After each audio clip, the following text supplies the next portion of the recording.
बिना मेहनत के तख्त और ताज नहीं होते। बिना मेहनत के तख्त और ताज नहीं होते। ढूंढ लेते हैं जुगनू अंधेरे में भी मंजिल, ढूंढ लेते हैं जुगनू अंधेरे में भी मंजिल, क्योंकि वे किसी बाहरी रोशनी के मोहताज नहीं होते, वे स्वयं प्रकाशित होते। धन्यवाद।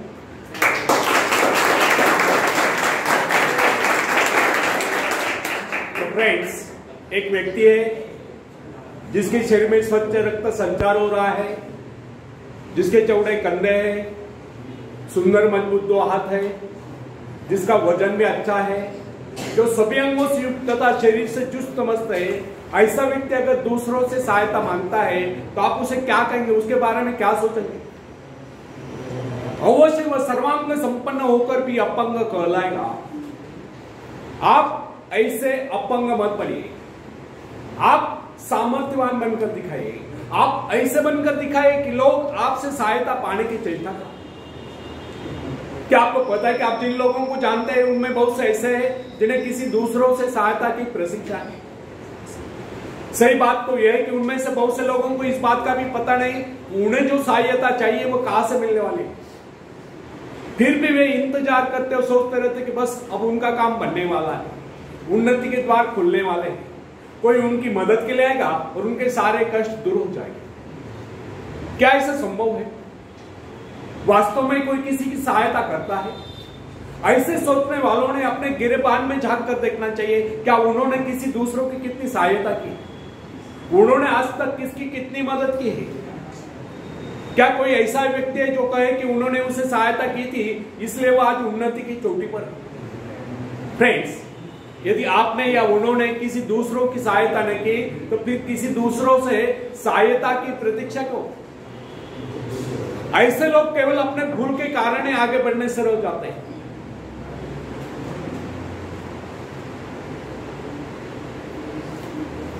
हर इंसान को चाहिए कि वो केवल अपने सहारे आगे बढ़े, लौटने के रास्ते से मुंह फेर कर बिना किसी के सहारे आगे बढ़ता चाहिए। आत्मनिर्भरता से तो मनुष्य की शक्तियां विराट रूप धारण करके प्रकट होती है। आत्मविश्वास ही सफलता की नींव है। इसी आत्मविश्वास के सहारे हम दूसरों की सहायता करने में सफल हो सकते हैं। फ्रेंड्स, एक बहुत बड़े प्रबंधक एडमिनिस्ट्रेटर का कहना है, मैं अपने बेटे को ऐसी कंपनी में नियुक्त करना चाहता हूं जहां उसे कठिनाइयों का सामना करना पड़े, क्योंकि इससे उसकी सहन शक्ति और कुशलता विकसित होगी। यदि मैं उसे अपनी कंपनी में रखूंगा तो मेरे भरोसे बैठा रहेगा, हर निर्णय के लिए वो मेरा मोह ताकता रहेगा और उसमें ठहरे हुए पानी की तरह सड़ान उत्पन्न होगी। आप सभी जानते हैं, ठहरे हुए पानी पर मच्छर गुनगुनाते हैं तो बहते हुए पानी पर राजंस करते हैं। कितने सुंदर विचार थे उस व्यक्ति के।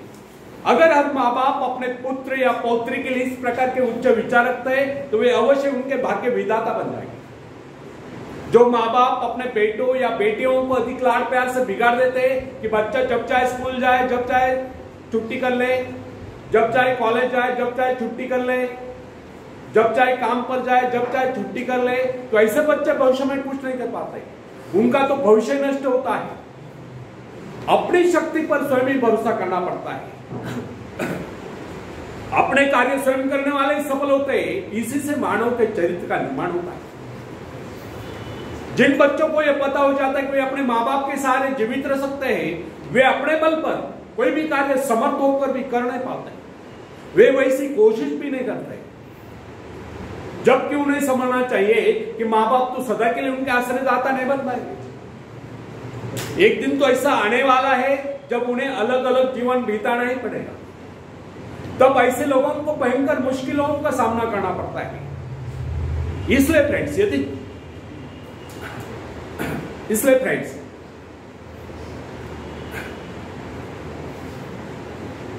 यदि आरंभ से अपने कार्य स्वयं करने की आदत डाली जाए तो यह आदत आपके भविष्य के लिए बहुत ही लाभकारी सिद्ध होगी।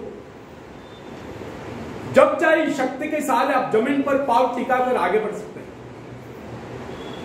सफल वही होता है जो अपनी शक्ति पर भरोसा करता है। अपने काम स्वयं करने वाले सफल होते हैं, दूसरों के सहारे आगे बढ़ने वाले अक्सर भंवर में फंस जाया करता है। फ्रेंड्स, जिस नाव की पतवार आपके हाथ में नहीं, वह नाव आपको पार कराता है, इस बात की क्या ज्ञान? आपका जीवन तो उसके हाथ में है जिसके हाथ में नाव की पतवार हो। वह चाहे तो आपको डुबो दे, चाहे पार करा दे। फ्रेंड्स, जब नदी में बाढ़ आती है तब जो साहसी है, जिसे अपनी शक्तियों पर पूरा विश्वास है, वह तो तैरकर उस पार चला जाएगा। लेकिन जो डरपोक और कायर है, वह तो बीच मझधार में डूबकर अपनी जान दे देगा। सहायता पाना और सहायता की प्रतीक्षा करना, दोनों ही बातें प्रगति की राह में बाधाएं हैं। अतः हर युवक या युवती के लिए आवश्यक है वह शुरू से ही अपने काम स्वयं करने की आदत डाले। अपने माँ बाप आदि लोगों की शक्ति से विश्वास हटाकर केवल अपनी शक्ति के बल पर आगे बढ़ने की कोशिश करें। जिस क्षण आप बाहरी सहायता लेना बंद कर देंगे, उसी क्षण आपके भीतर आत्मनिर्भरता का अंकुर फूटते हुए महसूस होने लगेगा। स्वयं कार्य करते समय यदि आप असफल भी हो जाते हैं तो बिना उस असफलता को घबराए तुरंत उस कमी की खोज कीजिए जिसके कारण आपको असफलता मिली, और जैसे आप उस कमी को खोज निकाले तुरंत ही उसे दूर करने के प्रयास में जुट जाइए। आपका वास्तविक आदर तभी होगा जब आप एक सफल व्यक्ति के रूप में दुनिया के सामने होंगे। मगर यदि आप एक व्यक्ति के बाद दूसरे व्यक्ति के आगे हाथ फैलाना शुरू कर देंगे तो लोग आपको ममता या भिखारी कहेंगे। अतः आप ये प्रण कर लें कि आपको केवल अपने भरोसे जीना है, ना कि किसी की दया पर। क्योंकि बाहरी सहायता किसी किसी वक्त ही वरदान सिद्ध होती है, अधिकतर समय अभिशाप ही सिद्ध होती है। फ्रेंड्स, बाहरी सहायता मनुष्य की काम करने की गति को मंद करके शरीर में सुस्ती ला देती है। आप ऐसे लोगों से मैत्री कीजिए जो आपको जीवन में आगे बढ़ने की प्रेरणा दे। कुछ लोग एक बाजू या एक पाव वाले होते हैं, फिर भी अपनी लगन और अपनी मेहनत से अपनी जीविका चलाते हैं। फिर तो आप तो हट्टे कट्टे फिर आगे बढ़ने की कोशिश आप क्यों नहीं कर सकते? मैं एक ऐसे व्यक्ति को जानता हूं जिसका एक पैर किसी रेल दुर्घटना में कट गया था। उसने कभी किसी से भिक्षा नहीं मांगी, किसी दान लेना गवारा नहीं किया, यहां तक कि अपने बहन भाई का भी उसने कभी सहारा नहीं लिया। उसने एक छोटा सा धंधा फुटपाथ पर आरंभ किया।